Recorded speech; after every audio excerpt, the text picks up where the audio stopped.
if you look at the human nature is very peaceful. Everyone wants to get peace. What do you think? What triggers these conflicts? Are born often able to feel conflict within ourselves. People with whom I actually have a lot in common and a lot I agree, but it's that little thing that people stop using the most complex capacity of their brain, which is in the prefrontal cortex, because they're so stressed.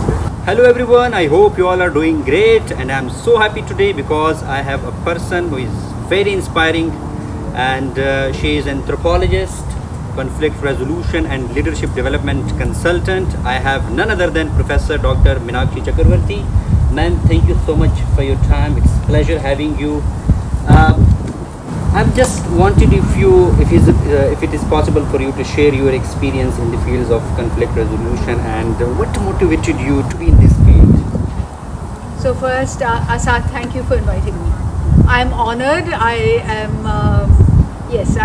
hope I will offer something to your listeners, your viewers, that will be of use to them.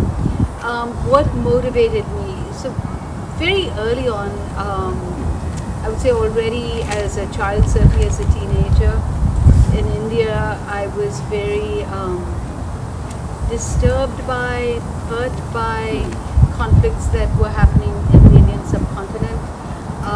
When the when Bangladesh and Pakistan had started a war, and then India got also into that war, it felt like, why is this happening? And these are all people from this region who, of course, much later when I met people from the region, they're culturally very similar to me. But even at that time, it was a deeply hurtful thing to know about this. First of all, with the Pakistan and Bangladesh, but then India also in its role. Kashmir, the way Kashmir went from being a place of great beauty, people with Kashmiriyat living together, to a place of conflict, of violence, human rights abuses of various kinds, deep distrust, lot of pain, trauma, and every time I would bring this up among people I knew, invariably people would say, yeah, but look at what those people did, and then if you talk to somebody else, look at what they, and it just became who did the worst things when, and yes, it's bad, but, and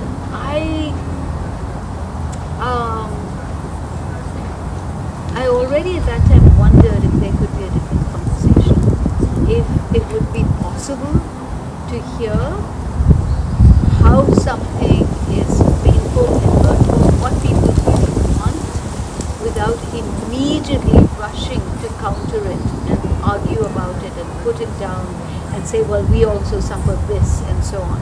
So that was an early start. I mean, at that point it was probably as confused as it's sounding right now. I didn't really know, how do you even begin this? So much later, fast forward, I got my first graduate degree with a focus in economics, so worked as a development economist for 4 years, and then discovered the field of anthropology and decided, well, actually I really want to do social anthropology. Started doing that for my PhD. And then when I was finishing up that PhD, I was coming to the Boston area because of my family, and I discovered this field of conflict resolution. I had never heard of this field before that. So as a professional field, it actually had existed, sort of. It was really at that time in the 90s that it became a much more defined professional field, and now it's becoming more and more field that can be named, where you can get a degree and so on. But when I first heard about it, mind you, by that time, I worked as an economist, I had a first graduate degree, I had my PhD. I had not heard of this as an official field. I want to learn this. Okay. And I didn't know whether I would want to do it as a career after that. I wasn't even sure I'd be good at it. But I wanted to. What is this? How does one even do this? So that's what got me started professionally. Professor, if you look at the human nature is very peaceful. Everyone wants to get peace, but on the other hand, the world is interlocked in several conflicts. What do you think? What triggers these conflicts and lead human to conflicts and disputes?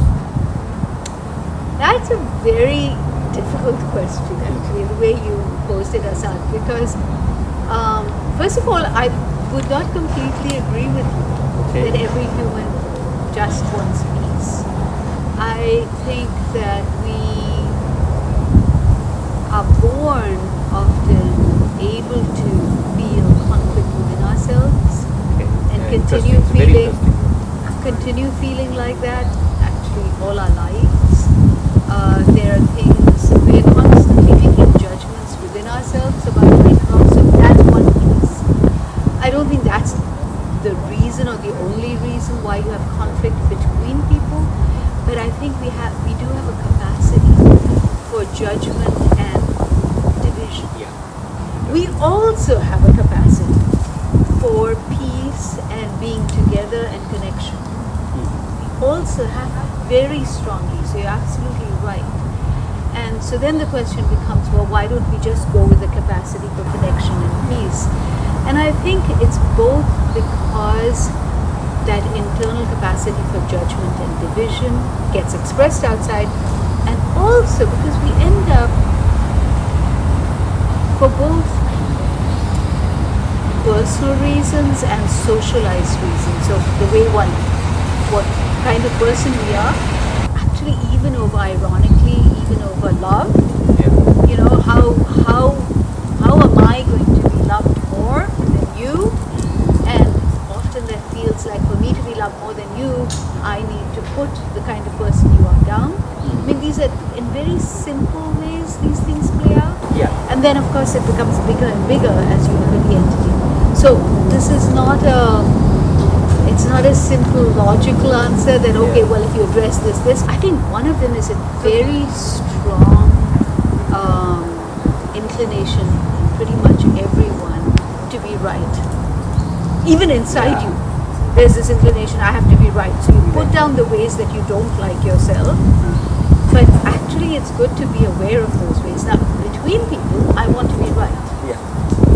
And so if you're saying something, sometimes it amazes me that my strongest arguments, personal arguments, are with people with whom I actually have a lot in common and a lot I agree. But it's that little thing that they're different. And why? I mean, I'm right.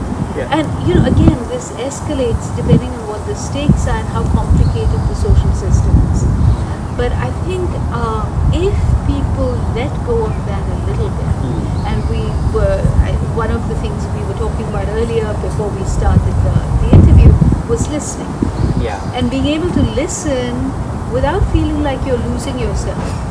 You trust yourself, you're not losing yourself. So I'm listening to you, I disagree with you. By listening to you, I'm not saying you're right. And we leave in disagreement. They know that I will continue to hold my view and perhaps advocate for it, perhaps I elect people who have my views. But we're not enemies. Yeah. So my last question is that humans are driven by emotions, and oftentimes in conflict resolutions it involves emotions and managing your thoughts. So how to control your emotions? How not to be driven by emotions at that time during dialogue, negotiation? You know, you started off, and I think the answer is the way you started off. You said humans have emotions. So what you said something? Yeah, humans are driven by emotions. Are driven by emotions, have emotions. Whatever. Yeah. It's core to being human. So I think the solution is not actually to stop being emotional. The solution or the way forward. Let's forget about solutions right now. Let's just say the way forward is to recognize the emotions, to see what do the emotions tell you about what is important to someone. What do the emotions tell you about how the person feels? Because that's part of who you are. So I wouldn't run away from the emotions, but at the same time, I would create conditions where the emotions don't take over all of the thinking.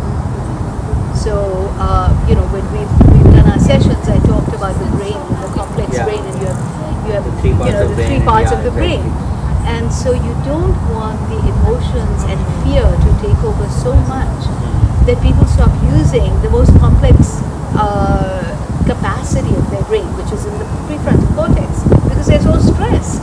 And so they're going to their survival brain. I have to fight, or just withdraw, leave you, or I'm just completely overwhelmed by my emotions. So pay attention to the emotions, give space to the emotions, but then at the same time create a context in which the emotions still allow the prefrontal cortex, the complex processing to happen. Professor Meenakshi, thank you so much. It is always pleasure listening to you and learning from you. And then if you kindly give a short message in Hindi to all my listeners. अरे आसाद, मेरी हिंदी तो बहुत ही खराब है। बहुत अच्छी है। नहीं, बहुत खराब है और आप मुझे मुश्किल में डाल रहा हूँ। शर्मिंदा नहीं, बनाओगे। short messages. बस ठीक है। I guess खुदा हाफिज, अल्लाह हाफिज, थैंक यू एंड नमस्ते, आप जो भी हैं, और हम लोग जो अगर आप साउथ एशिया से हैं, हम लोग तो सभी एक ही सब कॉन्टिनेंट के हैं. सो बस that's my Hindi. I apologize for my Hindi. Not to me. Thank you so much once again. Okay, thank you.